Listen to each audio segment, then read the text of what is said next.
ಮಡಿಯನೊಟ್ಟು ಬಂದು ಕೈಯ ಮುಗಿಯುತ್ತಾ ಗಂಗಾ ಜಲದ ಕಳಶ ಹಿಡಿದು ಬಿಂಬ ಮಾಡುತ್ತಾ ಸರ್ವೇ ಜನಹಿತಂ ಪ್ರಾಣಂ ಸ್ಥಾಪಿತ ಉಂಟಾಗಿಸುತ್ತಲೀ ಪರಶಿವ ಶಕ್ತಿಯ ಮಂತ್ರ ಘೋಷಧಿ ಮೆರೆದು ಭಕ್ತಿಯ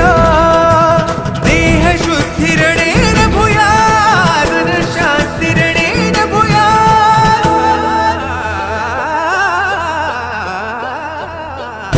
ದೇಹಾಲಯವೇ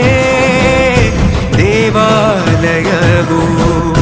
ಲೋಕಾನುಗ್ರಹವೇ ದೈವಾನುಗ್ರಹವು ಪ್ರಣವ ಸ್ವರೂಪ ತೇಜೋ